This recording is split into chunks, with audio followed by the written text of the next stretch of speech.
የምርጫ መድረኩም ፍሪ ስለሆነ የተሻለ ፖሊሲ ያለውን የመምረጥ እና የማወቅ እድል ይሰጣዋል።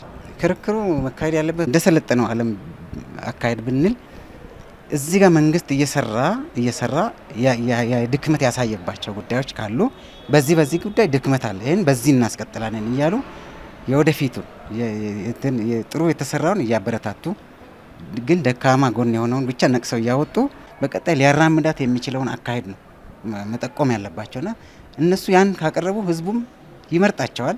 ጥሩ ነው፣ ይሄ ከዚህ ይሻላል የሚል ነገር እንዲያሳይ እነሱም መሆን ያለባቸው፣ ግለሰባዊ መሆን የለበትም። የሀሳብ በላይነትን የህዝቦች አዎንታ ለማግኘት ሀሳብን ሀገርን ለማስቀጠል በሀሳብ የበላይነት ብቻ ላይ እንዲመሰረት ነው የምፈልገው።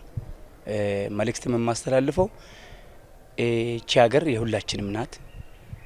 ትውልድን ለማስቀጠል ማድረግ የሚጠበቅብን ሁላችንም አስተዋጽኦ ማድረግ ያለብን በተረጋጋ መንፈስ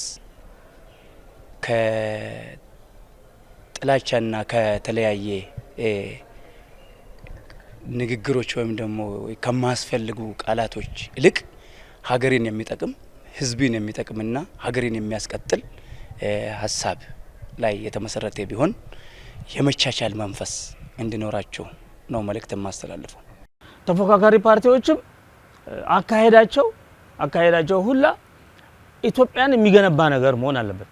አንደኛው ነገር የሚገነባ ነገር ሲሆን ህዝቡም ያምናል ማለት ነው። ግን የድረሱልኝ አንዳንድ አላስፈላጊ ነገሮች ለሀገር የማይጠቅም ነገር፣ አንድነትን የማይገነባ ነገር፣ ኢትዮጵያዊነትን የሚያበላሹ ነገሮች በተፎካካሪ ፓርቲዎች ባይታይ መልካም ይመስለኛል።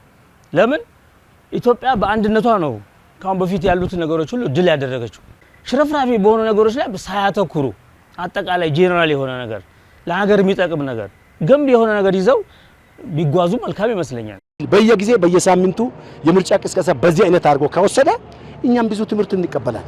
በፊት እንደገና ይሄን ቲቶ በጥላሸት የነበሩ ሰዎችም እንደዚህ አይነት ዘመን አለ ወይ ብሎ የሚያይበት ሰዓት ነው ብዬ ነው የሚገምተው። ስለዚህ መጠለሻሻት አንዱ ሲም ማጥፋት፣ የአንዱ ተፎካካሪ አንዱ ገዢ ፓርቲ ማጥፋት፣ የገዢ ፓርቲ ተፎካካሪ ማጥፋት ለኢትዮጵያ ድህነት እንጂ ሀብት አያመጣም ብዬ ነው የሚጠብቀው።